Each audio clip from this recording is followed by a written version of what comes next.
जय अंबे विद्यार्थी मित्रों, लास्ट वीडियो लेक्चर में आपणे JEE नीट में चैप्टर नंबर 1 विद्युत भार अने क्षेत्रों में बिंदुवत विद्युत भारों ने जोड़ती रेखा परना कोई बिंदु पासे संतुलन की शरत जोई।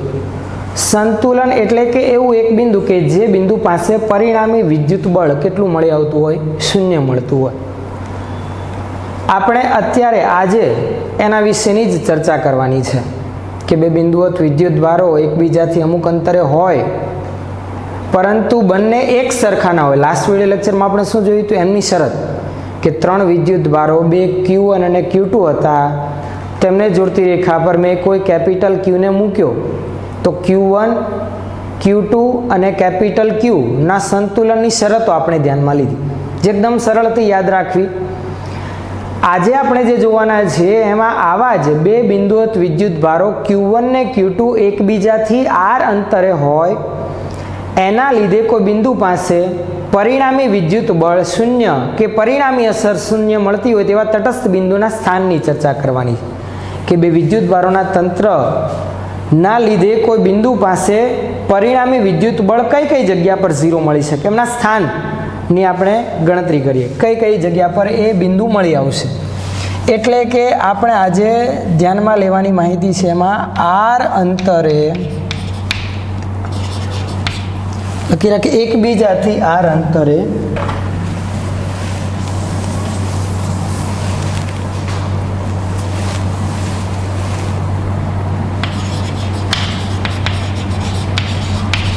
એકબીજાથી आर अंतरे रहेल बे विद्युत भारो Q1 અને Q2 ना लीधे मळता तटस्थ बिंदुनु स्थान। तटस्थ बिंदुना स्थाननी माहिती आपणे मेळवी। तटस्थ बिंदु पहला तो कोने कहेवाय? तटस्थ बिंदु एटले के एवं बिंदु के ज्यां परिणामी विद्युत बळ केटलुं होय, शून्य होय। चलो बे विद्युत भारो Q1 ने Q2 आपणे ध्यानमां लईए। आ एक छे Q1, आ बीजो विद्युत भार छे Q2। बंनेने जोड़ती रेखा धारो के आ छे Q1 અને Q2। बंने वच्चेनुं अंतर अहीं आपणे ध्यानमां लीधेलुं छे तेम केटलुं छे? R जेटलुं छे। बे विद्युत भारो वच्चेनुं अंतर r जेटलुं छे। Q1 तरीके धारो के हूँ ध्यानमां लઉં છું કે Q1 बराबर स्मॉल q छे અને Q2 बराबर 4q જેટલો છે। બંને ધન હોય એવો કિસ્સો। બે કિસ્સામાં પહેલો કિસ્સો એવો કે બંને કેવા હોય, ધન હોય। બીજો કિસ્સો આપણે એવું ધ્યાનમાં લઈશું કે બેમાંથી એક ધન અને એક ઋણ હોય। બંને ધન હોય, બંને વચ્ચેનું અંતર r હોય, એકનું મૂલ્ય સપોઝ ધારો કે q છે, બીજાનો 4q છે મૂલ્ય। આવા કિસ્સામાં બે વિદ્યુત ભારોને જોડતી રેખા પર ક્યાં મને તટસ્થ બિંદુ મળશે? તટસ્થ બિંદુ એટલે કે એવું બિંદુ કે જ્યાં પરિણામી વિદ્યુત બળ કેટલું હોય, શૂન્ય હોય। વિચારો ચાલો, બંનેને જોડતી રેખા પર 3 સ્થાન બને। એક તો Q1 ની ડાબી, Q2 ની જમણી અને બંનેને જોડતી રેખા પર ક્યાંક વચ્ચે। ધારો કે જે ત્રીજો વિદ્યુત ભાર આપણે મૂકવાના છે એ સપોઝ ધારો કે કેપિટલ Q છે। જો હું કેપિટલ Q ને અહીંયા મૂકું तो विचारो तटस्थ बिंदु मने Q1 ની ડાબી તરફ મળશે तो कि विद्युत बळ आ कैपिटल Q पर कोण कोण लगाड़शे? Q1 पण लगाड़शे, Q2 पण लगाड़शे। विद्युत बळ अंतरना वर्गना व्यस्त प्रमाणमां होय એટલે કે જો બે વિદ્યુત ભારો વચ્ચેનું અંતર ઓછું હોય તો વિદ્યુત બળ વધુ અનુભવાય, જો અંતર વધુ હોય તો વિદ્યુત બળ કેવું અનુભવાય? ઓછું અનુભવવાનું છે। चलो आ कैपिटल Q पर Q1 ना लीधे लागतुं बळ कई दिशामां? बंने सजातीय अपाकर्षण आ तरफ बळ लागशे। Q2 ना लीधे आना पर लागतुं बळ अपाकर्षण ज एटले के एनी ए ज दिशामां आ तरफ ज। बंने एक ज दिशामां होय तो परिणामी बळ शून्य मळवानी शक्यता नथी એટલે કે Q1 ની ડાબી તરફ શક્ય નથી। એ જ રીતે હું અહીંયા ધારો કે મૂકું, સપોઝ ધારો કે અહીંયા છે કેપિટલ Q, તટસ્થ બિંદુ આપણું ધારો કે અહીંયા છે। અહીંયા Q2 ના લીધે લાગતું અપાકર્ષી વિદ્યુત બળ આ દિશામાં, Q1 ના લીધે લાગતું અપાકર્ષી વિદ્યુત બળ એ જ દિશામાં।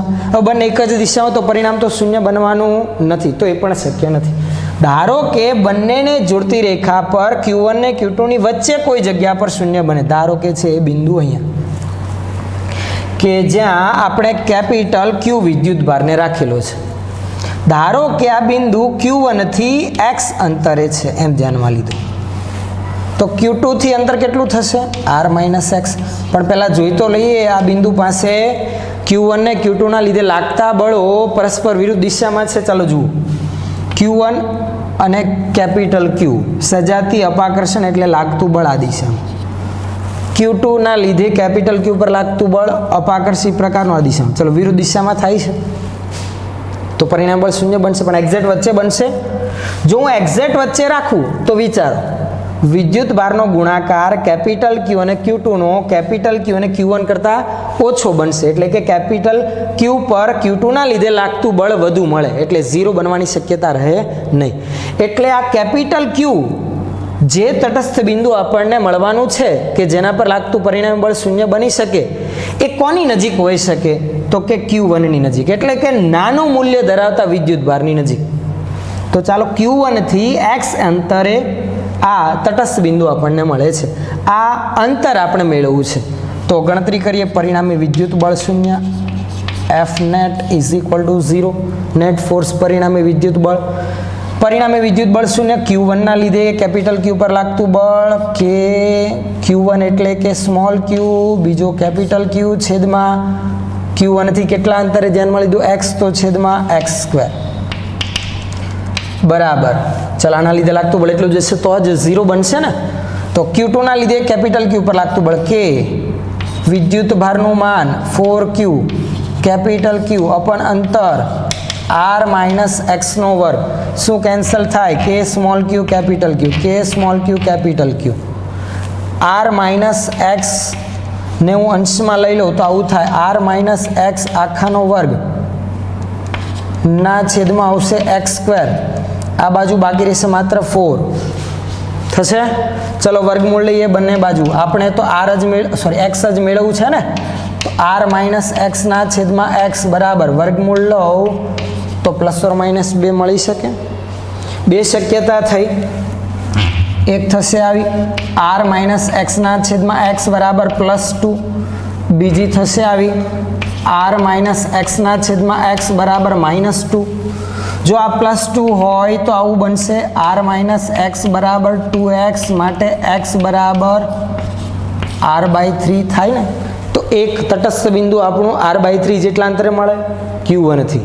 બીજું આપણે મેળવીએ તો શું થશે? ચાલો, r - x બરાબર -2x, -x સામે જાય તો +x, -2x + x એટલે -x, એટલે આવું થયું x બરાબર -r. શું આ પોસિબલ છે? નહીં. એટલે આ તો પોસિબલ નથી જ. એટલે તટસ્થ બિંદુ મને ક્યાં મળ્યું? Q1 થી કેટલા અંતરે? x, x એટલે કે r/3. આની એક ટૂંકમાં પણ શરત બને, જે હું અહીંયા લખી રાખું છું, જે લાગુ પડે છે કે નહીં એ પણ આપણે ચકાસણી કરી રાખીએ. ખાસ એ શરત યાદ રાખજો, શોર્ટકટ રીત. શું આવશે તટસ્થ બિંદુનું સ્થાન? તટસ્થ બિંદુનું સ્થાન નાના વિદ્યુત ભારથી x બરાબર √Q1 ના છેદમાં √Q2 પ્લસ √Q1 × r. આ એની શોર્ટકટ રીત છે. જરાક આપણે ચેક કરીએ.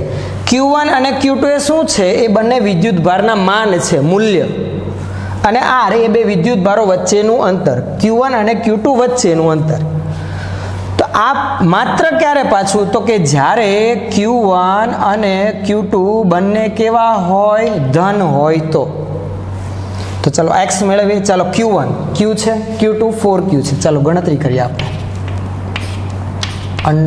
√q પેલું √4q પ્લસ √q, Q1 નું માન અને આ r. x બરાબર, ચાલો છેદમાં √4q, 4 નું વર્ગમૂળ 2, 2 √q પ્લસ q, 3 √q, અંશમાં વર્ગમૂળમાં q છેદમાં 3 વર્ગમૂળમાં q, √q કેન્સલ, માત્ર બાકી રહેશે r ના છેદમાં 3. શરત જે આપણે ધ્યાનમાં લીધી, શોર્ટકટ રીત, એ 100% લાગુ પડે છે, એ જ આન્સર આપણો આવતો હતો. તો આ આપણે વાત કરી કે જ્યારે બંને વિદ્યુત ભારો ધન હોય એવા કિસ્સામાં આપણને તટસ્થ બિંદુ ક્યાં મળશે? બંનેને જોડતી રેખા પર વચ્ચે, અને કોની નજીક? નાના મૂલ્યના વિદ્યુત ભારના નજીકના ભાગમાં તેનાથી x અંતરે x નું આ સમીકરણ તમારે ખાસ યાદ રાખવું વિદ્યાર્થી મિત્રો. આ આપણને સીધું લાગુ પાડીને આપણે આન્સર મેળવી શકીએ, તટસ્થ બિંદુ મેળવી શકીએ. ચલો બીજો કિસ્સો એવો જે આપણે વાત કરવાના છે એમાં કે બંને ધન ના હોય. આ બંને માટે લાગુ પડે. બંને ધન હોય અથવા તો બંને ઋણ હોય એની આપણે વાત કરી હમણાં. પણ હવે બીજો કિસ્સો એવો કે બંને સજાતીય નહીં વિજાતીય પ્રકારના હોય, એટલે એક ધન અને બીજો ઋણ હોય એ પ્રકારની સ્થિતિ હોય તો શું આવશે? ચલો એના માટેની માહિતી ધ્યાનમાં. આ બીજો કિસ્સો બંને કેવા હોય? વિજાતીય. બંને વિજાતીય હોય એટલે કે એક ધન હોય અને બીજો ઋણ હોય એવો કિસ્સો. ચલો ધ્યાનમાં લઈએ. આ છે આપણો વિદ્યુત ભાર Q1, બીજો વિદ્યુત ભાર આપણો આ Q2. બંનેને જોડતી રેખા ધારો કે આપણી આ છે. બંને વચ્ચેનું અંતર આપણે ધ્યાનમાં લીધેલું હતું એમ જ કેટલું છે? R જેટલું છે. ધારો કે Q1 બરાબર છે Q અને Q2 બરાબર છે -9Q. આ -9Q જેટલું છે એટલે એક ધન ને બીજો ઋણ છે. આવી સ્થિતિમાં મને તટસ્થ બિંદુ ક્યાં મળશે? એટલે કે કેપિટલ Q ને ક્યાં મૂકું તો એના પર લાગતું પરિણામી બળ 0 મળે. ચલો કેપિટલ Q પહેલાં હું Q1 ની ડાબી તરફ મૂકું છું. ધારો કે અહીંયા રાખું તો શું શક્ય છે? ચલો કેપિટલ Q અને આ સ્મોલ q વચ્ચે અપાકર્ષણ એટલે Q1 ના લીધે લાગતું બળ આ દિશા. મૂલ્યની વાત આપણે પછી કરીએ. પહેલાં તો ઓપોઝિટ ડાયરેક્શનમાં બંને બળો હોય તો તટસ્થ બિંદુ મળવાનું છે ને. ચલો Q2 ના લીધે આ Q1 પર લાગતું બળ એક ઋણ એક ધન આકર્ષી પ્રકારનું, સોરી Q2 અને કેપિટલ Q આકર્ષી પ્રકારનું એટલે આ દિશામાં, હા ઓપોઝિટ ડાયરેક્શનમાં આવે છે. પણ જરાક ધ્યાનથી જુઓ, આપણે જે વાત કરી એમાં આ Q1 ના લીધે આના પર લાગતું બળ અપાકર્ષી આ પ્રકારનું નજીક છે એટલે આનું અપાકર્ષી બળ પ્રમાણમાં વધુ હશે પણ આના વિદ્યુત ભારનું માન ઓછું છે. એ જ રીતે આપણે વાત કરીએ આ ઋણ વિદ્યુત ભાર છે -9Q, એના લીધે આ કેપિટલ Q પર લાગતો આકર્ષી બળની વાત કરીએ તો અંતર વધુ છે. તો અંતર વધુ હશે તો શક્યતા શું ઊભી થઈ શકે? બળ ઓછું મળે. પણ વિદ્યુત ભારનો ગુણાકાર આપણે વાત કરીએ તો એ મોટો બને. જુઓ આમાં વિદ્યુત ભારનો ગુણાકાર માત્ર શું થશે? Q અને સ્મોલ q. આમાં શું થશે? Q અને -9Q. માઇનસ તો માત્ર સંજ્ઞા, મૂલ્યની વાત કરીએ તો 9. તો આ ગુણાકાર મોટો બને ભલે અંતર ઓછું, એટલે શક્યતા એવી બની શકે હા કે આ બિંદુ પાસે પરિણામી બળ 0 મળી શકે. ચલો આ એક બિંદુ અહીંયા 0 બનવાની શક્યતા છે. હું આની નજીક લઉં તો શું થશે? ધારો કે કેપિટલ Q મારું અહીંયા હોય તો શક્ય જ નથી. કેમ? જો Q2 ની નજીક હોય તો આનો ગુણાકાર એક તો મોટો, અંતર ઓછું, એટલે આની અસર પ્રમાણમાં વધુ હશે Q2 ની અસર. જ્યારે Q1 નું માન એક તો નાનું, તટસ્થ બિંદુ Q1 થી દૂર તો અપાકર્ષી વિદ્યુત બળ આ બાજુ લાગે. ઓપોઝિટ ડાયરેક્શનમાં બંનેના લીધે લાગતા બળ મળે છે પણ Q1 નું મૂલ્ય ઓછું હોવાથી એના લીધે લાગતું અપાકર્ષી બળનું માન એક તો અંતર વધુ હોવાથી ઓછું મળશે. એટલે આ Q2 ના લીધે લાગતા બળને સમતોલે એટલું હોવાની શક્યતા 99.9% નથી. એટલે તટસ્થ બિંદુ અહીંયા મળી શકે નહીં. વચ્ચે આપણે વિચારીએ તો ચાલો કેપિટલ Q ને હું અહીંયા મૂકું તો QQ બંને સજાતીય અપાકર્ષણ વિજાતીય આકર્ષણ એક જ ડાયરેક્શનમાં, તટસ્થ બિંદુ વચ્ચે પણ 0 નથી એટલે વચ્ચે પણ ના મળે અને Q2 ની જમણી તરફ પણ ના મળે. એક જ શક્યતા છે આ Q1 ની ડાબી તરફ પરિણામી બળ 0 બનવાની શક્યતા છે. ધારો કે Q1 થી કેટલા અંતરે 0 મળી શકે એમ છે? ચાલો ધારો કે આપણે ધ્યાનમાં લઈએ કેટલા અંતરે 0 મળી શકે એમ છે? x અંતરે એવું હું ધ્યાનમાં લઉં તો Q1 થી અંતર x, Q2 થી અંતર કેટલું થશે? R + x જેટલું. બરાબર. ચલો મેળવીએ તટસ્થ બિંદુનું સ્થાન. પરિણામી વિદ્યુત બળ 0 હોય તો તટસ્થ બિંદુ મળે. ચલો પહેલાં તો Q1 ના લીધે Q પર લાગતું બળ K small q capital Q છેદમાં અંતર x નો વર્ગ. Q2 ના લીધે કેપિટલ Q પર લાગતું બળ K મૂલ્ય તો મૂલ્ય તો છે 9Q ઇન્ટુ કેપિટલ Q નું માન તો માત્ર કેપિટલ Q છેદમાં અંતર R + x નો વર્ગ. શું કેન્સલ થાય? K Q સોરી આ 9 છે ક્યુ અને આ કેપિટલ ક્યુ બાકી રહેશે માત્ર આ બાજુ 9 બાકી રહેશે આવું થશે r પ્લસ એક્સનો વર્ગ ના છેદમાં એક્સ સ્ક્વેર બરાબર 9 ચલો આપણે મેળવવું છે એક્સ વર્ગમૂળ લઈએ તો r પ્લસ એક્સના છેદમાં એક્સ બરાબર વર્ગમૂળ લઈએ તો પ્લસ ઓર માઇનસ 3 થાય 9નું વર્ગમૂળ ધન પણ હોઈ શકે અથવા તો ઋણ પર બે પોસિબિલિટી મળે એક્સના મૂલ્ય માટે બે શક્યતાનું સોલ્યુશન આપણે આગળ વધારીએ ચાલો એક શક્યતા r plus x by x બરાબર પ્લસ 3 હોય તો અથવા બીજી શક્યતા આપણે ધ્યાનમાં લઈએ r પ્લસ એક્સના છેદમાં એક્સ બરાબર માઇનસ 3 હોય તો ચલો આનું સોલ્યુશન આપણે પહેલાં મેળવીએ r પ્લસ એક્સ બરાબર 3x માટે x બરાબર x સામે જાય તો 3x minus x 2x 2x is equal to r x is equal to r by 2 આ વેલિડ હોઈ શકે શક્ય બની શકે ચલો આના માટે આ x સામે લઈ જાઓ તો r પ્લસ એક્સ બરાબર માઇનસ 3x માટે r બરાબર માઇનસ 2x થશે ને સોરી માઇનસ 4x એટલે કે x બરાબર માઇનસ r બાય 4 આ તો શક્ય નથી એટલે તટસ્થ બિંદુ કેટલા અંતરે મળશે તો કે Q1 થી બંનેને જોડતી રેખા પર બહારના ભાગમાં એટલે કે Q1 ની ડાબી તરફ નાના મૂલ્યના વિદ્યુત ભારની નજીકના ભાગમાં r બાય 2 અંતરે મળશે આની પણ એક શોર્ટકટ રીત આપણે ધ્યાનમાં લઈ રાખીએ એનું સમીકરણ ધ્યાનમાં લઈ રાખીએ જેથી ગણતરીની એકદમ ઇઝી બનશે ચાલો તટસ્થ બિંદુનું સ્થાન મેળવવા માટેની શોર્ટકટ રીત એક ટૂંકું એવું સમીકરણ x બરાબર આનું સમીકરણ પહેલાં કરતાં થોડુંક જ ડિફરન્ટ છે under root Q1 upon under root Q2 minus under root Q1 into r શું ફેરફાર છે જુઓ ખાલી અહીંયા છેદમાં પ્લસ આવતું હતું પહેલામાં આવશે માઇનસ જોઈએ પાછું આનાથી આ પરિણામ મળે છે કે નહીં ચાલો મૂલ્ય મૂકીએ આપણે x બરાબર ચાલો Q1 તો Q જેટલું છે તો અંડરરૂટ Q Q2 9Q જેટલું છે આ Q જેટલું છે અને આ r બરાબર છે 9Qનું વર્ગમૂળ 9નું વર્ગમૂળ 3 under root Q minus under root Q 2 under root Q અંશ અને છેદના અંડરરૂટ Q કેન્સલ થાય તો બાકી રહેશે માત્ર છેદમાં 2 x બરાબર r બાય 2 હા આ જ તો આન્સર આપણો આવતો હતો તો આ ટૂંકું ને ટચ એકદમ સિમ્પલ સમીકરણ કે જો બંને વિદ્યુત ભારો વિજાતીય પ્રકારના હોય તો તેમને જોડતી રેખા પર ક્યાં તટસ્થ બિંદુ મને શૂન્ય મળી શકે તટસ્થ બિંદુ મળી શકે તો એનું સ્થાન એક તો નાના મૂલ્યના વિદ્યુત ભારની નજીક આવશે જેનું સમીકરણ આ ટૂંકમાં સીધું આપણે યાદ રાખી શકીએ તો આ હતી વાત બે વિદ્યુત ભારોને જોડતી રેખા પર તટસ્થ બિંદુના સ્થાનની હવે બીજા આ પ્રકારના પણ પ્રશ્ન આવતા હોય છે કે વિદ્યુત ભારોના તંત્ર આપણને આપેલા હોય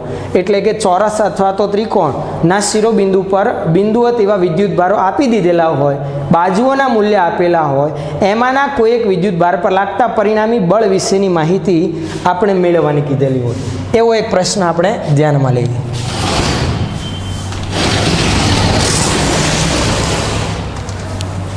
વિદ્યુત ભારોનું તંત્ર હોય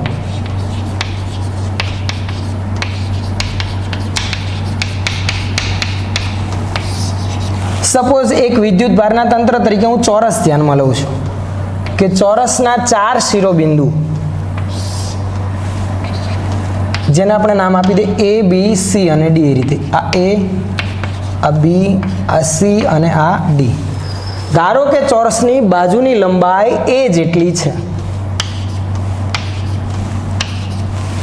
4 શિરોબિંદુ પૈકી અહીંયા ધારો કે પ્લસ Q છે અહીંયા પણ પ્લસ Q રાખેલ છે અહીંયા માઇનસ Q વિદ્યુત ભાર છે અને અહીંયા પ્લસ Q વિદ્યુત ભાર રહેલો છે આવા કિસ્સામાં કોઈ એક વિદ્યુત ભાર પર લાગતું પરિણામી બળ મેળવવાનું આપણને કીધું એવો વિદ્યુત ભારનું ધ્યાનમાં લઉં છું માઇનસ Q ચાલો માઇનસ Q પર લાગતું પરિણામી બળ તો કે આ માઇનસ Q પર કોણ કોણ બળ લગાડશે તો કે બાકીના 3 લગાડે સંપાતપણાના સિદ્ધાંત અનુસાર C પર રહેલા બિંદુવત વિદ્યુત ભાર માઇનસ Q પર કોણ કોણ બળ લગાડશે દરેકના લીધે લાગતા બળનો મારે શું કરવાનો સદિશ સરવાળો ચલો આ capital Q sorry plus Q આ માઇનસ Q પર કઈ દિશામાં બળ લગાડે તો કે બંનેને જોડતી રેખા પર સજાતીય વિજાતીય તો કે વિજાતીય આકર્ષણ લાગતું બળ આ A તરફ હશે આ એ પરના વિદ્યુતભાર વડે લાગતું બળ, બરાબર. એનું માન આપણે પછી જોઈએ. બી પરના વિદ્યુતભાર વડે સી પરના વિદ્યુતભાર પર લાગતું બળ સજાતીય વિજાતીય છે તો આકર્ષણ, એટલે ઉપર તરફ જ લાગશે ને, આકર્ષણ થશે. એ જ રીતે ડી પરના વિદ્યુતભાર વડે એટલે કે પ્લસ ક્યુ વડે માઇનસ ક્યુ પર લાગતું બળ આકર્ષણ આ તરફ આવશે. આને હું નામ આપું એફ બી, આને હું નામ આપું એફ ડી. જોઈ શકો છો એફ બી અને એફ ડી વિદ્યુતભારોની જોડના મૂલ્યો સરખા છે, અંતર પણ સરખું છે, તો સીધું આવું થશે એફ બી બરાબર એફ ડી બરાબર કેટલું કે મૂલ્ય તો ક્યુ અને ક્યુ સ્ક્વેર છેદમાં અંતર છે એ સ્ક્વેર થશે ને. આને હું એક ટૂંકમાં નામ આપી દઉં છું, સંજ્ઞા આપી દઉં છું એફ. આ માનની વાત કરીએ આપણે. બંને બળો એફ બી અને એફ ડી પરસ્પર લંબ છે. બંનેના પરિણામીને હું એફ ડેશ વડે ચાલો દર્શાવું. તો પરિણામી એફ ડેશ બરાબર એકબીજા સાથે 90 ડિગ્રીના ખૂણે હોય તો આપણે આગળ ભણી ગયા, આગળના જ વિડીયો લેક્ચરમાં મેં ચર્ચા કરેલી હતી કે કોઈ બિંદુ પાસે બે બળો કોઈ થીટા ખૂણે લાગતા હોય તો પરિણામી વિદ્યુત બળ માટેનું સમીકરણ આ રીતે લખતા હતા f1² plus f2² plus 2f1 f2 cos theta. f1 અને f2 f જેટલા છે તો f² plus f² plus 2f into f square cos theta, theta કેટલો 90, cos 90 0 એટલે આખું પદ શૂન્ય બની જાય. તો સીધું 90 ડિગ્રીના ખૂણે હોય બે સદિશ તો સીધું તમે લખી શકો વર્ગમૂળમાં f1² પ્લસ f2². તો માત્ર શું આવશે √f² પ્લસ f² √2f² એટલે √2f થશે. આ બંનેનું પરિણામી જે હશે આ જ દિશામાં 90 ડિગ્રીના ખૂણે છે તો સમક્ષિતિજ સાથે 45 ડિગ્રીના ખૂણે મને મળશે. આ છે આપણું એફ ડેશ અને એફ એ બંને એક જ દિશામાં, તો બંનેનો મારે શું કરવાનો માત્ર સરવાળો. ચલો આ એફ એની પણ ગણતરી કરી રાખીએ. એફ એ કેટલું હશે, આ પ્લસ ક્યુ વડે આ માઇનસ ક્યુ પર લાગતું બળ એફ એ બરાબર કે ક્યુ ઇન્ટુ ક્યુ સ્ક્વેર વચ્ચેનું અંતર. આ અંતર કેટલું હશે એ થી સી સુધીનું અંતર. કાટકોણ ત્રિકોણ બને છે, કર્ણનું મૂલ્ય કાટખૂણો બનાવતી બાજુના માપના વર્ગના સરવાળા જેટલું. ચલો નોંધી રાખું છું અહીંયા AC બરાબર √a² પ્લસ a² √2a થશે. ચલો તો √2a નો વર્ગ શું આવશે 2a². એફ એ અને એફ ડેશ એક જ દિશામાં પરિણામી બળ માટે સરવાળો. આથી સી પરના માઇનસ ક્યુ પરનું પરિણામી બળ એફ સી બરાબર F A plus F dash F A કે ક્યુ² અપોન 2a² એફ ડેશ સમીકરણ આધારિત √2f કેટલું છે આ રહ્યું એફ લખી રાખું છું કે ક્યુ² અપોન a². શું કોમન નીકળે એમ છે કે ક્યુ² અપોન a² બરાબર. બાકી શું રહેશે તો 1/2 પ્લસ √2. ક્લિયર છે? આ થશે આપણો આન્સર. તો આ ટાઈપના પ્રશ્નો આવી શકે. હજુ આમાં ફેરફાર એવો પણ કરી શકે આ માઇનસ ક્યુના બદલે પ્લસ ક્યુ હોય તો અપાકર્ષણ થાય. એફ બી અને એફ ડી ઓપોઝિટ ડાયરેક્શનમાં આવે.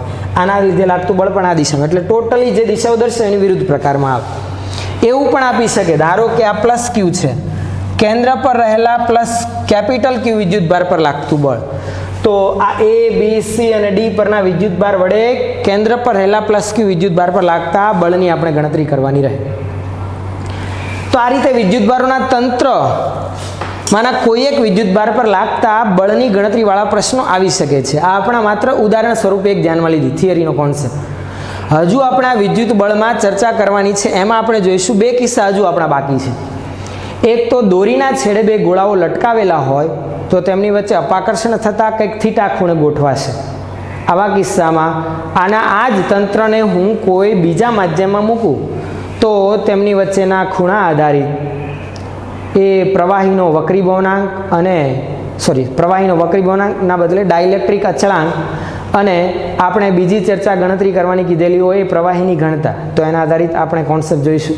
અને બીજું આવા જ બે બિંદુવત વિદ્યુતભારોની વચ્ચે કોઈ એક બિંદુવત વિદ્યુતભાર રાખીને સહેજ ચલિત કરતા એની જોવા મળતી સરળ આવર્ત ગતિનો આવર્તકાળ, જે આપણે નેક્સ્ટ વિડીયો લેક્ચરમાં જોઈશું. ત્યાર પછી આપણે આ ટોપિક આધારિત પ્રશ્નો જોઈશું કે જેથી વિદ્યુત બળ આધારિત જેટલા પણ પોસિબલ પ્રશ્નો બની શકે, કોન્સેપ્ટ આવી શકે, જે આપણા કવર થઈ જાય. પછી આપણે એના આધારિત કોઈ પણ પ્રશ્ન જોઈએ તો આપણને ખ્યાલ આવે. ખાસ આ જે પણ માહિતી આપણે આજે જોઈ એ તમે નોટબુકમાં નોંધી રાખશો.